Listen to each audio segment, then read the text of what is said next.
बिस्मिल्लाहिर्रहमानिर्रहीम। अस्सलामु अलैकुम। Welcome to my channel Sabir Shafiq. आज न्यू टॉपिक के साथ एक्सेल पे मैं आपको स्टॉक कंट्रोल लिस्ट के बारे में बताऊंगा। तो सबसे पहले आप हमारे चैनल को सब्सक्राइब कीजिए और साथ ही बेल आइकन पे क्लिक कीजिए ताकि हमारी जो भी वीडियो अपडेट हो सबसे पहले उसकी नोटिफिकेशन आप तक पहुंचे। तो स्टार्ट करेंगे अपना आज का टॉपिक। आज का जो हमारा टॉपिक है वो है stock control list. Stock control list कैसे बनाई जाती है तो वो मैं आपको आज डिटेल में बताऊंगा। तो वीडियो को आपने एंड तक लाजमी देखना है क्योंकि कोई स्टेप्स, कोई कमेंट, कोई फार्मूला आपसे इसमें मिस ना हो जाए। तो वीडियो का एंड तक लाजमी देखिएगा। स्टॉक कंट्रोल लिस्ट का डाटा मैंने यहाँ पर बना के रखा हुआ है जिसमें हमारे पास कौन कौन सी हेडिंग्स रिक्वायर्ड है। तो यहाँ मैंने बना ली है जिसमें हमारे पास है प्रोडक्ट नेम्स होंगे और उनके यूनिट प्राइस हैं, और फिर इसके बाद है sale price, quantity purchase, quantity sold, purchasing amount, sale amount and profit, remaining stock and record. तो ये मैंने अपना एक शॉर्ट रिकॉर्ड यहाँ बना के रखा हुआ है। अब इसके अंदर आपको स्टॉक कैसे मेंटेन करना है तो मैंने यहाँ पर कुछ ब्रांड्स लिए हुए हैं जिसमें हमारे पास ग्रॉसरी ब्रांड्स हैं जिसमें coffee, sugar, T, vinegar, butter, fresh creams, Honey. तो यहाँ डिफरेंट मैंने प्रोडक्ट्स लिए हुए हैं। अब क्या करते हैं, स्टार्ट करेंगे हम अपनी यूनिट प्राइस से। तो पहले तो मैं इनको हाईलाइट कर लेता हूँ ताकि इस तरीके से ये प्रॉपर इस तरीके से आपको नज़र आए हेडिंग्स कहाँ पर है और इसकी मेन हेडिंग्स क्या है। इसको भी हम यहाँ पर सेट कर लेते हैं इस तरीके से। अब यहाँ आपके पास क्या काम करना है, सबसे पहले हमारी है यूनिट प्राइस। तो यूनिट प्राइस जो होगी हमारे पास क्या है कि हमने अगर एक सनफ्लावर कुकिंग ऑयल जो हमने यहाँ पर जो इसकी प्राइस मेंशन करनी है वो होगी यहाँ पर हम फॉर एग्जांपल हमने यहाँ पर दे दी इसकी 230। इस तरह सॉल्ट की हम प्राइस दे देंगे यहाँ पर 80 दे देंगे, शुगर की प्राइस हम 120 कर देते हैं और 50 कर देते हैं, इसको 30 कर देते हैं, इसको 150 कर देते हैं। तो ये मैं एग्जाम्पल के तौर पे डाल रहा हूँ। तो जो आपकी ओरिजिनल प्राइस होगी आप वो प्राइस भी इसके अंदर ऐड कर सकते हैं। और इसी तरह यहाँ पर हम करते हैं इसको 680 कर देते हैं, इसको हम कर देते हैं 100 कर देते हैं, इसको हम कर देते हैं 800 एंड 200 एंड 110। तो ये हमारी यूनिट प्राइस हो जाएगी।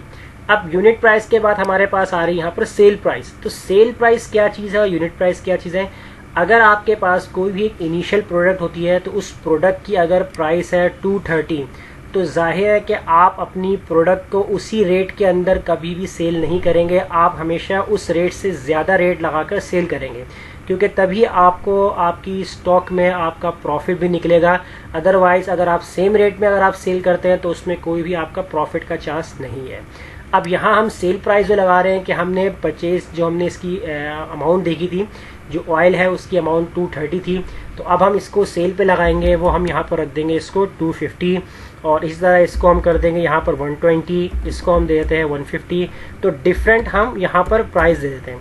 तो यहाँ मैंने 80 कर दिया, इसको 40 कर दिया, 190 कर दिया और इसको हम दे देते हैं 320 दे देते हैं और इसको हम दे देते हैं 400 एंड 600 और इसको 750 कर देते हैं और 140, 900, 230 एंड 140। तो ये हमारे हो गए सेल प्राइस। अब क्वांटिटी परचेज की बात करते हैं यहाँ पर। अब हमने देखा कि हमारे पास सनफ्लावर है, ऑयल है, हम यहाँ पर उसको कितनी क्वांटिटीज़ में पहले परचेज करेंगे ताकि हमारे पास इतना स्टॉक मौजूद रहे। तो क्वांटिटी हमने यहाँ पर ले ली, इसकी 80 ले ली है यहाँ पर। तो सॉल्ट की हमने कुछ क्वांटिटी ले ली नहीं है तो इसकी हमने 90 ले ली है, इसकी हमने 120, इसकी 150, 60, 40, 75, 200, 250, 300, 90, 30, 10 एंड लास्ट 85। तो ये क्वांटिटी हमने कुछ यहाँ पर पहले से परचेज कर ली है। अब कितनी क्वांटिटी हमने सेल की हैं तो उस क्वांटिटी को भी यहाँ पर हम यहाँ पर मेंशन करेंगे। तो ये मैं आपको दोबारा बता दूं कि एज ए सैम्पल मैं बना रहा हूँ। तो इसमें लाजमी नहीं है कि आपकी परचेजिंग क्वांटिटी इतनी हो और सोल्ड क्वांटिटी आपकी इतनी ही हो। तो ये डिपेंड करता है आपकी सेलिंग के ऊपर। अब यहाँ हमने सोल्ड क्वांटिटी 10 कर दी, यहाँ पर यहाँ हमने 30 कर दिया, इसको 50 कर दिया, इसको 40 कर दिया, इसको 5 कर दिया एंड इसको 30 कर दिया, इसको 50 कर देते हैं हमने यहाँ पर और इसको हम कर देते हैं यहाँ पर 100 कर देते हैं, इसको 30, इसको 150 एंड 210 और 85, 10 कर देते हैं, इसको 8 कर देते हैं एंड 72 कर देते हैं इसको और लास्ट जो होगा वो हम यहाँ पर करते हैं इसको 65। अब यहाँ तक तो हमारा रिकॉर्ड, इनिशियल रिकॉर्ड जो हमने तैयार कर लिया है। अब आएंगे हम अपने फॉर्मूले की तरफ। अब सबसे पहले तो हम देखेंगे हमारी परचेजिंग अमाउंट। तो परचेजिंग अमाउंट क्या होती है और कैसे निकालेंगे, तो ये मैं आपको पहले यहाँ पर बताता हूँ। फार्मूला लगाते हैं और साथ साथ हम इसको डिस्कस भी करेंगे। तो इक्वल लगाएंगे, यहाँ पर हम फार्मूला यूज़ करेंगे प्रोडक्ट का फार्मूला। सबसे पहले यहाँ पर आपसे कह रहा है कि नंबर्स, तो नंबर 1 के अंदर आपने सेलेक्ट करना है आपकी यूनिट प्राइस वाले सेल को सिलेक्ट करेंगे, कॉमा लगाएंगे। उसके बाद आपने क्वांटिटी परचेज वाले सेल को सिलेक्ट करना है, ब्रैकेट क्लोज। अब यहाँ पर मैंने इन दोनों सेल को क्यों सिलेक्ट किया है, क्योंकि आपकी जो प्रोडक्ट है उसकी इनिशियल प्राइस 230 थी, तो आपने 80 क्वांटिटी आपने परचेज कर ली है, तो परचेजिंग अमाउंट कितना बन रहा है तो वो हम यहाँ निकाल रहे हैं। एंटर करेंगे यहाँ पर, तो 18,400 आपका बन रहा है, तो इसको हम ड्रैग कर देंगे, तो ये हमारा परचेजिंग अमाउंट आ जाएगा।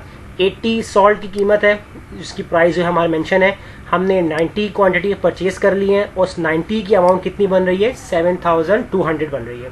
इसी तरह अब हम निकालेंगे सेल अमाउंट। अब सेल अमाउंट क्या होता है, यहाँ पर अगर आप यहाँ सेल अमाउंट निकालना चाह रहे हैं तो इसके लिए भी हम यहाँ पर इसी फॉर्मूले को यूज़ करेंगे, इक्वल लगाएंगे और इक्वल के बाद यहाँ पर हम सेलेक्ट करेंगे प्रोडक्ट का फॉर्मूला। प्रोडक्ट के फॉर्मूले के अंदर अब यहाँ मैं नंबर 1 के अंदर जो सेलेक्ट करूँगा, यहाँ पर जो हमारी सेल की जो प्राइस होगी मैं इसको यहाँ पर सेलेक्ट करूँगा। उसके बाद मैं यहाँ पर लगाऊंगा कॉमा, और नंबर 2 के अंदर अब मैं सेलेक्ट करूँगा क्वांटिटी सोल्ड वाले सेल को सिलेक्ट करूँगा, ब्रैकेट क्लोज कर दूंगा यहाँ पर। अब यहाँ आप सेल की अमाउंट निकाल रहे हैं, ये तो परचेजिंग थी जिसमें हमने ये वाली अमाउंट सेलेक्ट की थी। सेल के लिए हम सेलेक्ट करेंगे जो हम प्रॉफिट लगाकर अपनी न्यू प्राइस जो हम यहाँ मेंशन कर रहे हैं 250। तो इसके लिहाज से अगर हम यहाँ पर 10 क्वांटिटी सेल करते हैं तो हमें कितना अमाउंट मिलता है, तो इसको हम यहाँ पर एंटर करेंगे। तो देखें आपको कितना अमाउंट मिल रहा है, 2500, और इसको हम कर देंगे यहाँ पर ड्रैग। तो देखें यहाँ पर आपने 80 जो उसकी अमाउंट थी ओरिजिनल, तो हमने इसके अंदर कितना प्रॉफिट रखा, हमने 120 इसकी प्राइस कर दी है, और कितनी हमने क्वांटिटी सेल की है, 30 सेल की है। तो 120 के लिहाज से 30 अगर हम सेल करते हैं तो उसकी अमाउंट कितनी बन रही है, तो 3600 बन रही है। अब यहाँ हमारे पास ये अमाउंट आ रहा है टोटल, लेकिन हमें सिर्फ प्रॉफिट कितना हो रहा है तो वो हम यहाँ निकालते हैं। तो प्रॉफिट निकालने के लिए आपने क्या काम करना है, आपने यहाँ लगाना है इक्वल लगाना है, ब्रैकेट को आपने ओपन करना है। अब ब्रैकेट के अंदर आपने ओपन करने के बाद आपने सबसे पहले आपकी जो सेल प्राइस होगी इसको आपने सेलेक्ट करना है, इसको आप कर देंगे माइनस, किससे करेंगे, जो आपके यूनिट प्राइस थे, यानी कि जो आपके इनिशियल प्राइस थे उससे आप माइनस कर देंगे। ब्रैकेट आपने क्लोज करना है और मल्टीप्लाई करेंगे आप यहाँ पर क्वांटिटी सोल्ड, जितनी क्वांटिटी आपने सेल की है तो उससे आप मल्टीप्लाई करेंगे और आप कर देंगे यहाँ पर एंटर। तो देखें आपको यहाँ पर कितना प्रॉफिट हो रहा है, यानी कि आपका जो सनफ्लावर ऑयल है इसको आपने 250 रुपये आपने इसकी प्राइस लगाई है, तो आपने 10 क्वांटिटी इसकी सेल की है, तो टोटल जो अमाउंट आया था कितना आया था, तो 2500 आया था, लेकिन आपको इस अमाउंट में से कितना प्रॉफिट हो रहा है, 200 हो रहा है। तो इस तरह हम इसको भी ड्रैग कर देंगे यहाँ पर। तो देखिए सबका प्रॉफिट हमें मालूम हो जाएगा कि हमने सॉल्ट का जो हमें अमाउंट मिल रहा था 3600, अब उस पूरे अमाउंट में से हमें कितना प्रॉफिट हुआ है, तो 1200 का हमें प्रॉफिट हुआ है। तो इस तरीके से आपको प्रॉफिट भी आपने यहाँ पर मालूम कर लिया। अब आएंगे हम अपने रिमेनिंग स्टॉक पे कि हमारा रिमेनिंग स्टॉक कितना है। तो इसके लिए आपने यहाँ पर इक्वल लगाना है, इक्वल लगाने के बाद आपने यहाँ पर क्वांटिटी परचेज को माइनस कर देना है, किससे, क्वांटिटी सोल्ड से, जितनी क्वांटिटी आपने सेल कर दी है। एंटर करेंगे तो आपको बता देगा कि 80 क्वांटिटी आपने परचेज की थी, 10 आपने सेल की हैं, रिमेनिंग कितनी बच गई हैं, 70 बच गई हैं। तो अब हम इसको ड्रैग करेंगे तो सबकी रिमेनिंग क्वांटिटी हमारे पास आ जाएंगी। अब उसके बाद लास्ट में आपको यहाँ पर क्या काम करना है, रिकॉर्ड। तो रिकॉर्ड आपके पास यानी आपका स्टेटस कह रहे हैं, तो आप अपने रिकॉर्ड को किस तरीके से यहाँ लिखना चाहेंगे, तो इसके लिए हम यहाँ कंडीशन बनाते हैं, इक्वल लगाएंगे यहाँ पर, और यहाँ पर हम फॉर्मूला राइट करेंगे, इफ का फॉर्मूला। हम सेलेक्ट करेंगे यहाँ पर अपने रिमेनिंग सेल वाला यानी रिमेनिंग स्टॉक सेल वाला सेल सेलेक्ट करेंगे यहाँ पर। अगर हमारा ये वाला सेल लेस देन होता है या बराबर होता है किस चीज़ के, 30 के, कॉमा अगर हमारा स्टॉक 30 से कम हो जाता है या 30 के बराबर आ जाता है तो हमारा रिकॉर्ड क्या हो जाए, अपडेट हो जाए, क्योंकि हम 30 से कम जाने नहीं देंगे, क्योंकि हमने अपना स्टॉक भी अपडेट करना होगा। ये हमने अपनी स्टॉक लिस्ट बनानी है ताकि हमें मालूम हो कि आपका कितना स्टॉक सेल हुआ, कितना रिमेनिंग है, कितना परचेज करना है आपको। तो अगर आपका 30 से कम होता है या 30 के बराबर होता है तो आपके पास क्या प्रिंट हो जाए, तो हम यहाँ पर प्रिंट करवा लेते हैं अपडेट स्टॉक, कोटेशन क्लोज कर देंगे, कॉमा, अदरवाइज हम यहाँ पर क्या देंगे, कुछ भी नहीं, ब्लैंक छोड़ देंगे और ब्रैकेट क्लोज कर देंगे। सिंपल कंडीशन बनानी है और अब आप कर देंगे यहाँ पर इसको एंटर कर देंगे। तो ये आपका 30 से कम नहीं था ना 30 के बराबर था, इसलिए इसने कुछ नहीं दिया। हम इसको करेंगे ड्रैग। जैसे ड्रैग करेंगे तो यहाँ पर आपके पास अपडेट स्टॉक का ऑप्शन आ रहा है कि ये 30 से कम है, तो इसने हमें एरर दे दी है, यहाँ पर मैसेज दे दिया रिकॉर्ड में, आप अपने स्टॉक को अपडेट करें। अब यहाँ माइनस में आ रहा है, तो हमने यहाँ पर कहीं पर ज़्यादा क्वांटिटी मेंशन कर दी होंगी, तो इसकी वजह से यहाँ पर ये माइनस में आ रहा है। तो यहाँ पर हम क्या करते हैं, देखिए यहाँ पर हमने सेल प्राइस है 40, 100 नहीं करेंगे, यहाँ पर इसको हम 30 रखते हैं। और इसके बाद यहाँ पर भी हमारे पास एरर आ रहा है, तो इसको हम 10 क्वांटिटी हम 72 कैसे सेल कर सकते हैं हम, तो इसको हम कर देंगे यहाँ पर 8। तो देखें इस तरीके से अपडेट स्टॉक आ रहा है। तो ये भी हमारा रिकॉर्ड वाला काम हो गया। अब रिमेनिंग स्टॉक के साथ हम यहाँ पर कंडीशन बना लेते हैं कि कंडीशन कैसे बनेगी यहाँ पर, ताकि जो अगर आपके पास इस तरीके से अपडेट स्टॉक का ऑप्शन आ रहा है तो उसी के साथ साथ वाले सेल जो है वो हाईलाइट हो जाए। तो इसके लिए आप क्या काम करेंगे, आप इस पूरे कॉलम को सेलेक्ट करेंगे इस तरीके से, यहाँ कंडीशनल फॉर्मेटिंग में जाएंगे, यहाँ पर आप चले जाएंगे न्यू रूल्स में। न्यू रूल्स में जाने के बाद यूज़ अ फार्मूला डिटरमाइन में जाएंगे और यहाँ पर आपने सिंपल एक फार्मूला यहाँ राइट करना है, इक्वल लगाना है और यहाँ आप ब्रैकेट ओपन करेंगे। सबसे पहले आपने यहाँ पर सिलेक्ट करना है इस रिमेनिंग सेल वाला, रिमेनिंग स्टॉक वाला सेल को आपने सेलेक्ट कर लेना है। अगर ये वाला सेल आपका लेस देन है या इक्वल है, किससे, हमने लिमिट अपनी 30 की रखी है, तो हम यहाँ भी 30 देंगे, ब्रैकेट क्लोज कर देंगे।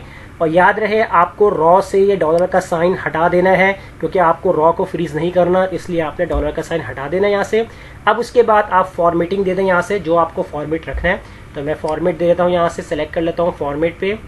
फिल कलर जो है वो मैं यहाँ पर रेड कर लेता हूँ इस तरीके से। फॉन्ट कलर जो है वो मैं यहाँ से कर लेता हूँ वाइट और इसको कर दूंगा ओके और इसको भी कर दूंगा ओके। तो देखिए जहाँ जहाँ मेरा अपडेट स्टॉक का ऑप्शन आ रहा है उसने वहाँ सेल को हाईलाइट कर दिया रेड कलर से।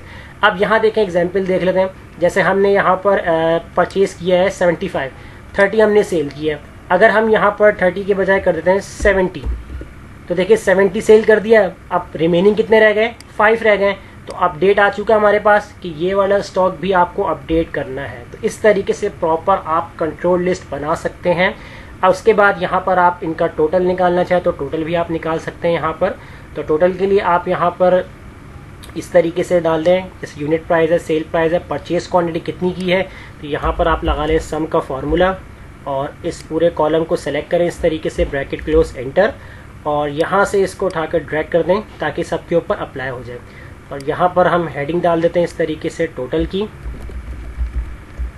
तो टोटल की हेडिंग डल जाएगी यहाँ पर। और इसकी अलाइनमेंट जो है वो हम लेफ़्ट राइट साइड पे कर लेते हैं। साइज़ जो है वो हम यहाँ पर बड़ा कर लेते हैं, बोल्ड कर लेते हैं। तो इस तरीके से नीचे आपको टोटल भी मिल जाएगा कि क्वांटिटी परचेज का टोटल कितना बन रहा है, क्वांटिटी सोल्ड का, परचेज अमाउंट, सेल अमाउंट और प्रॉफिट कितना आ रहा है हमारे पास, रिमेनिंग स्टॉक का टोटल कितना बन रहा है। तो इस तरीके से पूरा स्टॉक कंट्रोल लिस्ट आप बना सकते हैं एक्सेल के अंदर, जैसा मैंने आपको आज की क्लास में बताया है। तो वीडियो अच्छी लगे लाइक कीजिए, फ्रेंड में शेयर कीजिए और हमारे चैनल को सब्सक्राइब करना मत भूलिएगा। मिलते हैं नेक्स्ट वीडियो में, शुक्रिया।